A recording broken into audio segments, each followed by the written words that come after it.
মালদহে দুষ্কৃতীদের গুলিতে খুন তৃণমূলের জেলাসহ সভাপতি, মৃত্যু পুলিশের গাফিলতিতে, মুখ্যমন্ত্রী। বৃহস্পতিবার চিন্ময় কৃষ্ণের মামলা, এসএসকেএমে কেমন আছেন আইনজীবী রবীন্দ্র, ফিরতে পারবেন? নমস্কার, আপনারা দেখছেন মুর্শিদাবাদ নিউজ সংবাদ। আজকে তাজা কয়েকটি খবর। মালদহে দুষ্কৃতীদের গুলিতে খুন হলেন তৃণমূলের মালদহ জেলা সহ সভাপতি দুলালচন্দ্র সরকার ওরফে বাবলা। তার মৃত্যুর জন্য পুলিশের গাফিলতিকেই দায়ী করেছেন মুখ্যমন্ত্রী মমতা বন্দ্যোপাধ্যায়। মালদহে দুষ্কৃতীদের গুলিতে খুন হলেন তৃণমূলের মালদহ জেলাসহ সভাপতি তথা ইংরেজবাজার পুরসভার কাউন্সিলর দুলালচন্দ্র সরকার ওরফে বাবলা। বৃহস্পতিবার সকালে ইংরেজবাজার শহরের ঝলঝলিয়ার কাছে নিজের প্লাইউড কারখানার কাছে দাঁড়িয়েছিলেন দুলাল। বাইকে চেপে আসা তিনজন দুষ্কৃতী তাকে লক্ষ্য করে গুলি চালায়।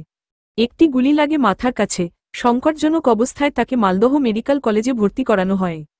পরে সেখানেই মৃত্যু হয় তার। দুলালের মৃত্যুতে শোক প্রকাশ করেছেন মুখ্যমন্ত্রী মমতা বন্দ্যোপাধ্যায়। সমাজমাধ্যমে তিনি লেখেন, আমার ঘনিষ্ঠ সহযোগী এবং জনপ্রিয় নেতা বাবলা সরকার আজ খুন হয়েছেন।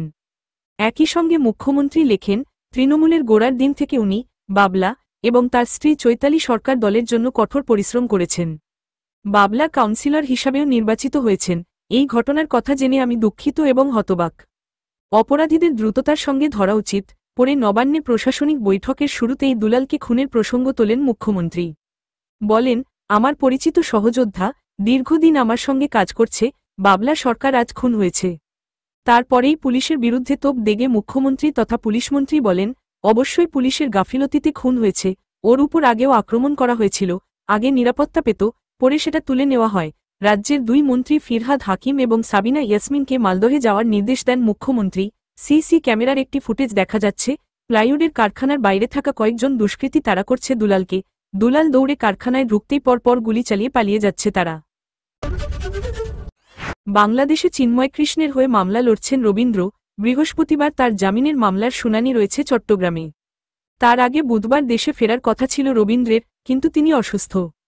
বুকে ব্যথা নিয়ে কলকাতার এসএসকেএম হাসপাতালে ভর্তি করানো হয়েছিল বাংলাদেশের সংখ্যালঘু নেতা চিন্ময় কৃষ্ণ দাসের আইনজীবী রবীন্দ্র ঘোষকে। হাসপাতাল সূত্রে খবর, আগের চেয়ে সুস্থ রয়েছেন তিনি, তবে বুকে চিনচিনে ব্যথা এখনও রয়েছে। মঙ্গলবার রাতে রবীন্দ্রের শারীরিক কিছু পরীক্ষা নিরীক্ষা করে দেখা হয়েছে। বুধবার সকালেও ডাক্তারেরা তাকে দেখে গিয়েছেন। আরও কয়েকটি শারীরিক পরীক্ষা করা হতে পারে তার। এসএসকেএমের হৃদরোগ বিশেষজ্ঞদের পর্যবেক্ষণে রয়েছেন তিনি। বাংলাদেশে চিন্ময় কৃষ্ণের হয়ে মামলা লড়ছেন রবীন্দ্র। চলতি মাসেই তিনি পশ্চিমবঙ্গে এসেছিলেন। উত্তর ২৪ পরগনার ব্যারাকপুরে পুত্র রাহুলের বাড়িতে থাকছিলেন রবীন্দ্র। সেখানেই আচমকা অসুস্থ হয়ে পড়েন। মঙ্গলবার রাতে হঠাৎ বুকে ব্যথা অনুভব করায় রবীন্দ্রকে হাসপাতালে নিয়ে আসা হয়। চিকিৎসকেরা তাকে হাসপাতালে ভর্তি করানোর পরামর্শ দেন। রবীন্দ্র জানান, তার মূলত ৩টি শারীরিক সমস্যা। হৃদযন্ত্রের সমস্যার পাশাপাশি রয়েছে প্রস্রাবের সমস্যা।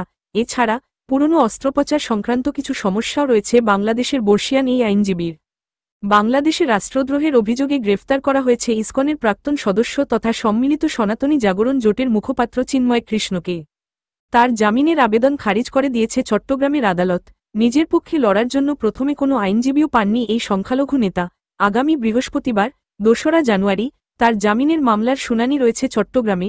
রবীন্দ্র জানিয়েছেন, বুধবারই দেশে ফেরার কথা ছিল তার, কিন্তু হঠাৎ অসুস্থ হয়ে পড়ায় দেশে ফেরা নিয়ে অনিশ্চয়তা তৈরি হয়েছে।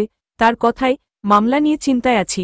বৃহস্পতিবারের মধ্যে দেশে ফিরতে পারব কিনা নিশ্চিত নই, তবে আমি ২০ জন আইনজীবী দিয়েছি।